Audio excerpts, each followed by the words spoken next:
নমস্কার বন্ধুরা। আজ এতবেলা হয়তো মাধ্যমিকের ফল প্রকাশিত হয়ে গেছে।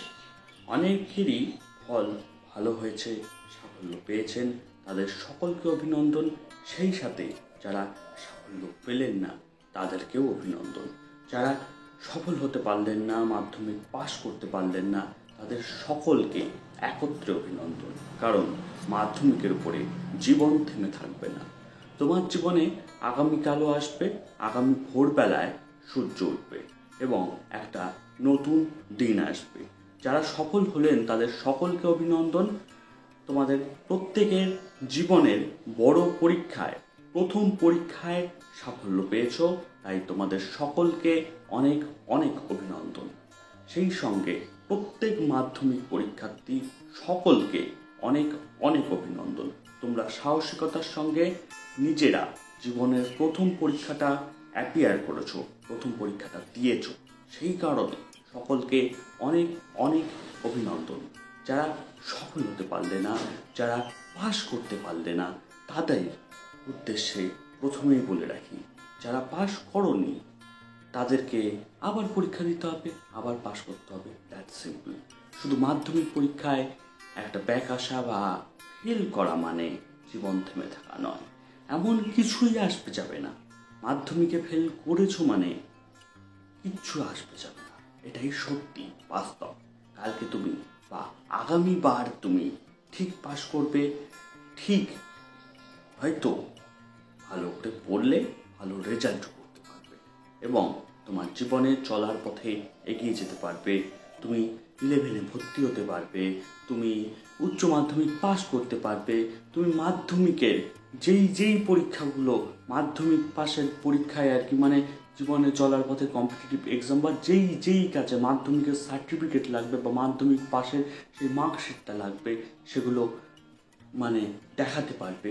কোনো কিছুই থেমে থাকে না, শুধু 1 বছর লস। জীবনে চলার পথে 1 বছর যাও, ইটস ওকে, সহ্য করা যায়।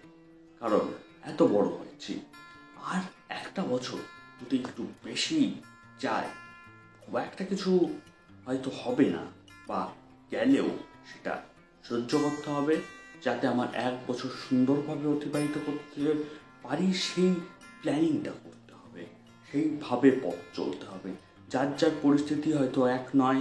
অনেকের হয়তো অনেক স্বপ্ন ছিল মাধ্যমিক পাশ করলে অনেক কিছু করতে, সেই স্বপ্নটা হয়তো 1 বছরের জন্য আটকে গেল, অনেক কিছু ক্ষতি হলো, কিন্তু কোনো ক্ষতি মানে অপূরণীয় নয়। আমি এটা মনে করি, মানুষের জীবন ছাড়া বাকি যেসব আমাদের এই জীবনে চলার পথে যেসব ক্ষতি, সেগুলো হয়তো পূরণ করা যায়, মানুষ চাইলেই পূরণ করতে পারে। তুমিও পারবে। তোমার এই 1 বছরটা এমনভাবে পড়ো যাতে মাধ্যমিক সহ জীবনের আরও এর পরে যে স্টেপ যাবে, নিজেকে এমন জায়গায় নিয়ে যাওয়ার চেষ্টা করো যাতে তোমাকে সেই লেভেলটা তোমাকে বিল্ড আপ করতে হবে, নিজেকে সেই জায়গায় নিয়ে যেতে হবে। সেটা তুমি পারবে। আর যারা সাফল্য পেলে তাদেরকে বলি, তোমাদের সকলকে অভিনন্দন। কিন্তু জীবনের প্রথম বড় পরীক্ষায় সাফল্য মানেই তুমি মানে রাজা হয়ে গেছো, তুমি জীবনে সব পেয়ে গেছো, এমনটা নয়। জীবনে চলার পথে এখনও অনেক পথ চলা বাকি। তাই ঠান্ডা মাথায় চিন্তা ভাবনা করে ডিসিশান নিয়ে পথ চলা উচিত। আর যারা মধ্যমেধার আমাদের মতন আর কি, বা আরও যাই হোক, যারা মধ্যমেধার সাবজেক্ট পাচ্ছি না, এই পাচ্ছি না, ওই পাচ্ছি না, তারা ঠান্ডা মাথায় ডিসিশন নাও যে কোন সাবজেক্টটা তুমি পাবে, কোন সাবজেক্টটা তোমার ভালো লাগে, তোমার ভালো লাগার মধ্যে কোন কোন সাবজেক্ট তুমি পাচ্ছ, এই সব কিছু চিন্তা ভাবনা করো। আর যারা সাফল্য পেয়েছো তারা হয়তো অনেক বিষয় পাবে, কিন্তু যে বিষয়টা তোমার ভালো লাগে, তুমি পড়তে পারো বা তুমি ভালো পারফরমেন্স করতে পারবে, সেটা একটু ঠান্ডা মাথায় ভেবে চিনতে তারপরে সাবজেক্টটা একটু চুজ করো। এটা আমার ব্যক্তিগতভাবে রিকোয়েস্ট। তোমরা নিশ্চয়ই এখনকার দিনের আপডেট ছেলে মেয়ে, আমার থেকে অনেক বেশি এই সম্পর্কে তোমাদের ধারণা থাকবে, এটাই স্বাভাবিক। আর যারা সাফল্য পেয়েছেন তাদেরকে অনেক অভিনন্দন, তাদেরকে সকলেই অভিনন্দন দেবে, এটাই স্বাভাবিক। কিন্তু যারা সাফল্য পেলেন না, যারা পাশ করতে পারলেন না, তাদেরকে আমি অভিনন্দন দেবো। কারণ তোমরা জীবনের প্রথম বড় পরীক্ষায় নিজের যা বেস্টটা দিয়ে অ্যাপিয়ার করেছো, সেটাও কম বড় প্রাপ্তি নয়, এই আর কি। আর এই জন্য আর কি আপনাদের সকলকে বলবো, মাধ্যমিক পরীক্ষার্থী এবং তাদের বাড়ির লোককে ধৈর্য ধরুন। আর একটুখানি নিজের কথাটা আর কি, মাধ্যমিক পরীক্ষার্থীরা সবার প্রথমে নিজের কথা ভাবুন, তার বাবা মার কথা ভাবুন। কোনো হঠকারী সিদ্ধান্ত নেবেন না, কারণ জীবন যাই হোক না কেন, মাধ্যমিক পরীক্ষায় পাশ করুন, ফেল করুন, খারাপ রেজাল্ট করুন, যাই হোক না কেন আপনি কিন্তু আপনিই থাকবেন। আপনার নাম বদলে যাবে না, আপনার বাবা মা আপনাকে ঠিক ততটাই ভালোবাসবে জীবনে যাই করুন না কেন। জীবনে একটা মাধ্যমিক পরীক্ষায় রেজাল্ট খারাপ হয়েছে মানে আপনি জীবনে আর কিছু করতে পারবেন না এটা নয়। হয়তো অনেক স্বপ্ন ছিল, হয়তো অনেক কিছু করার স্বপ্ন ছিল, হয়তো সেই স্বপ্নটা হয়তো আজকের মতন হয়তো একটু স্টপ দিতে হচ্ছে, কিন্তু কালকে আরও ভালো একটা স্বপ্ন আপনি দেখতে পারেন। সেই জন্য ধৈর্য ধরে ঠান্ডা মাথায় আপনাকে অপেক্ষা করতে হবে, আপনাকে ভাবতে হবে, আপনাকে জীবনে এগিয়ে যেতে হবে, এটাই ধ্রুব সত্য। আর আপনার সব সময় নিজের ভালো নিজেকে বুঝতে হবে। এই প্রত্যেক মাধ্যমিক পরীক্ষার্থীকে বলবো যে জীবনে চলার পথে আর কি অনেকটা বড় হয়েছে, অনেকটা স্টেপ তোমরা পার করলে। এবার আস্তে আস্তে নিজে আর কি একটু চিন্তা ভাবনা করা শেখো, নিজে একটু ভাবা প্র্যাকটিস করো। আরও মানে একটুখানি পরিশ্রম তো থাকবে, এগুলো সবাই করে, কিন্তু একটু চিন্তা ভাবনা করে স্টেপ ফেললে হয়তো জীবনে চলার পথটা আরও মসৃণ হবে। হ্যাঁ, অনেকেই হয়তো খারাপ রেজাল্ট করেছে, অনেকেই হয়তো পাস করতে পারেনি, তাদের কথা বারবার বলবো, কারণ তাদের কথা হয়তো অন্য কেউ বলবে না, বা বললেও তাদের নিয়ে হয়তো তুচ্ছ তাচ্ছিল্য থাকবে। এখনকার দিনে এই রেজাল্ট কেউ পায় নাকি, এখনকার দিনে তো সবাই এর থেকে বেশি রেজাল্ট পায়, এরকম অনেক কথা শুনবে। কিন্তু বাস্তব যেটা তোমাকে মানতে হবে যে তুমি আজকে মাধ্যমিক পাস করেছো, এই নাম্বার পেয়েছো, এটাই তোমাকে সন্তুষ্ট থাকতে হবে সারা জীবন। তুমি চাইলেই বর্তমান টাইমে ধরুন রেজাল্ট বেরিয়ে গেছে, এখন তো রেজাল্ট যখন ভিডিওটা দেখছেন রেজাল্ট বেরিয়ে গেছে বা ওয়েবসাইটে দেখছেন, 10টা বেজে গেছে সেহেতু আর কি আপনি ওয়েবসাইটে দেখছেন যে রেজাল্টটা, সেটা আপনি পাল্টাতে পারবেন না যদি না মানে যারা পাস করেছে তারা, আশা করি আমি যতদূর জানি, আমার বিদ্যে বুদ্ধি যতটুকু, যে মাধ্যমিকের রেজাল্ট একবার বেরিয়ে গেলে সেটা চেঞ্জ করা যায় না। সো মানে সেটা আছে, রিভিউ সিস্টেম আছে, আরও অনেক আছে। সে যদি তোমাদের রিভিউর যোগ্য মনে হয়, মানে ন্যাচারালি যদি তোমার মনে হয় যে যা লিখেছি সেই অনুযায়ী এটা পারফেক্ট, আর একটু পড়লাম না কেন, ওসব ভাবার সময় এখন নেই। এখন যেটুকু পড়েছো সেটুকু নাম্বার পেয়েছো কি না সেটা দেখতে হবে। আর যদি সেটুকু নাম্বার না পাও, তোমার যদি মনে হয় যে আরও বেশি নাম্বার আমি পাওয়ার যোগ্য, তাহলে রিভিউ করো, তাহলে হয়তো বদলাবে। যাই হোক, কিন্তু যেটা বাস্তব সেটাকে মেনে নিয়ে তোমাদেরকে এগিয়ে যেতে হবে, তোমাদের জীবনে আরও অনেক স্টেপ পার করতে হবে। আর সব সময় মাথা ঠান্ডা রাখার চেষ্টা করতে হবে, এবং সব সময় নিজের আপনজন, নিকটজন, বাবা মা এরা কেন বলছে এটা একটুখানি ভাবনা চিন্তা করে, আরও মানে তারা হয়তো যেহেতু যাই হোক পৃথিবীতে নিজের বাবা মা হয়তো নিজের ভালোই চায়, হয়তো ভালো চায়।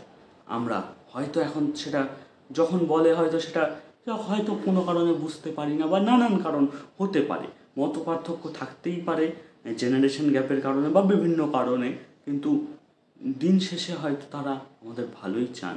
এটাই আমাদেরকে ভেবে, আমাদেরকে বুঝে এগিয়ে যেতে হবে। জীবনে চলার পথ আরও মসৃণ হবে যদি তোমার মাথাটা ঠান্ডা রাখো, একটু ভেবে ভাবনা চিন্তা করে পরিকল্পনাটা আরও মানে ঠান্ডা মাথায় করে জীবনের স্টেপগুলো ফেলো, তাহলে নিশ্চয়ই এগিয়ে যাবে।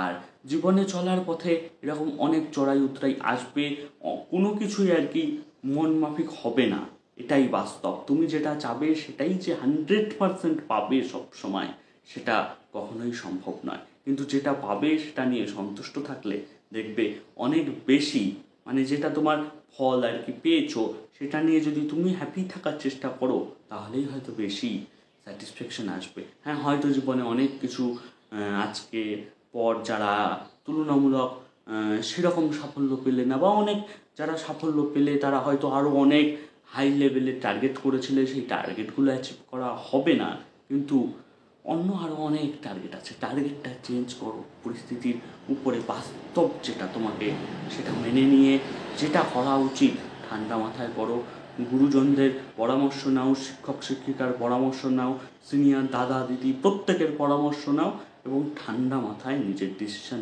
নিজে নাও। আজকের দিনটায় ঠান্ডা মাথায় নিজের ডিসিশন নিজে নাও। কোনো ভুল ডিসিশন নিও না, কারণ কোনো ডিসিশন নিলে আমার মতে বাবা মা আরও বয়োজ্যেষ্ঠ যারা আছে তাদের সাথে একটু আলোচনা করে নিও। কারণ তোমরা ধরো বয়ঃসন্ধি, এখন ঝড়ঝঞ্ঝার কাল, এখন ঝড়ঝঞ্ঝা আসবেই।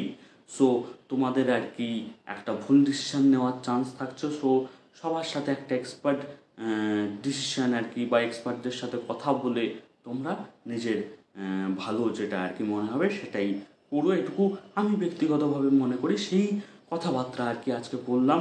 আর বাবা মাদের বলবো, আপনার সন্তান যেটা করেছে সেটা মেনে নিন, সেটাই বাস্তব। অযথা সন্তানদের উপরে প্রেশার ক্রিয়েট করবেন না, প্লিজ করবেন না। বড় জোর করে অনুরোধ করছি, অযথা আপনার সন্তানের উপরে প্রেশার ক্রিয়েট করবেন না। তাদের পাশে দাঁড়ান, তাদের বোঝার চেষ্টা করুন। এখন এই মুহূর্তে যে সফল, যে বিফল, মানে যে সাফল্য পায়নি, যে পাস করেনি, বা যে একটু তুলনামূলক মধ্যম মেধার আশানুরূপ ফল করেনি, প্রত্যেকের তাদের বাবা মা অভিভাবককে পাশে চাই, শক্তভাবে পাশে থাকতে হবে। জীবনে যাই হয়ে যাক না কেন, অমুক বাবুরও পাশের বাড়ির অমুক অমুক অমুক অমুক অমুক আত্মীয় তমুক আত্মীয় এই বলেছে, অমুকের ছেলেই, নিজের সন্তানকে নিয়ে না প্লিজ কারোর সাথে তুলনা করবেন না। এতে আপনার সন্তানের খারাপ লাগতে পারে, সন্তানের মনে খারাপ প্রভাব পড়তে পারে, সন্তানের বড়সড় ক্ষতিও হয়ে যেতে পারে। যদিও এটা কারোরই না হোক, এটাই ভগবানের কাছে প্রার্থনা করি। প্রত্যেক বাবা মার যাই হোক না কেন সন্তানের, আপনার সন্তান আপনারই থাকবে। আর প্রত্যেকটা সন্তানকে বলে রাখি, পৃথিবীতে যাই হয়ে যাক না কেন, তোমার বাবা মা কিন্তু তোমারই থাকবে। তোমার বাবা মা কিন্তু তোমাকে ততটাই ভালোবাসবে যতটা গতকাল বেসেছিল, যতটা রেজাল্ট বেরানোর আগের মুহূর্ত অবধি ভালোবাসে তোমাকে। সেই ভালোবাসায় কোনো খামতি নেই। হয়তো তোমাকে ভালোবাসার জন্যই তারা বকবে, মারবে, তাদের একটা আশা ছিল তোমাকে নিয়ে। তুমি হয়তো কোনো কারণে সেটা ফুলফিল করতে পারো, নাই করতে পারো, ইটস ওকে। সেটাকে ঠান্ডা মাথায়, বাবা মা এটা বললো জন্য কোনো ভুল ডিসিশন, কোনো হঠকারীর ডিসিশন না, কেন বলছে ঠান্ডা মাথায়, ভালো না লাগলেও প্লিজ চুপচাপ শোনো। হয়তো অনেকের মাথা আর কি, অনেকের মাথার ঘাম পায়ে ফেলে সারা দিন রাত এক করে তার সন্তানকে তার মানে উপার্জন দিয়ে পড়িয়েছেন, তার শেষ সঞ্চয় খরচা করে পড়িয়েছেন। তারা হয়তো, বা যে কোনো মানুষ হয়তো সন্তানের কাছে আশা করবেন, এটাই স্বাভাবিক। আর সেই আশার থেকে হয়তো তিনি আজকে তার আশা পূরণ না হলে তিনি হয়তো আজকে রিয়্যাক্ট করবেন, সেটাও স্বাভাবিক। তাই হয়তো তোমাদেরকে নানান রকমের প্রেশার আসবে, মারধর আসতে পারে, নানান কিছু, কিন্তু তাতে দাঁত চেপে আজকের দিনটা প্লিজ সহ্য করে নিও। বাবা মার জন্য, বাবা মার কথা ভেবে অন্তত সহ্য করে নিও, এটুকুই বলবো। আর প্রত্যেক বাবা মাকে বলবো, যারা সফল, যারা পাস করতে পারেনি, বা যারা মধ্যমেধা, বা যাই হোক না কেন, নিজের স্বপ্ন কখনোই দয়া করে আপনার সন্তানের উপরে চাপিয়ে দেবেন না। আপনার সন্তানের স্বপ্ন আপনি, যাতে আপনার সন্তানের স্বপ্ন সফল হয়, সেই পথে আপনি এগিয়ে দিতে পারেন কিনা সেটাই দেখুন। আপনার সন্তানের স্বপ্ন যদি সফল হয়, তাহলে বোধহয় সবচেয়ে সুখী হবে আপনার সন্তান, যেটা দেখে আপনিও বোধহয় ভালো থাকবেন। প্রত্যেকের ভালো হোক, প্রত্যেকের জীবন খুব সুন্দর হোক, প্রত্যেকের ভবিষ্যৎ জীবন খুব সুন্দর হোক। প্রত্যেককে অল দ্য বেস্ট জানিয়ে, প্রত্যেক মাধ্যমিক পরীক্ষার্থীকে অল দ্য বেস্ট জানিয়ে আজকের ভিডিওটি শেষ করছি। ভিডিওটি প্লিজ একটু শেয়ার করে দেবেন, ভালো লাগলে লাইক করবেন। সকলকে ধন্যবাদ। আর আমি কোনো বিশেষজ্ঞ নই, কোনো এক্সপার্ট নই, জাস্ট যেটা মনে হয়েছে সেটাই আপনাদের সাথে ভাগ করে নিলাম। সকলকে ধন্যবাদ।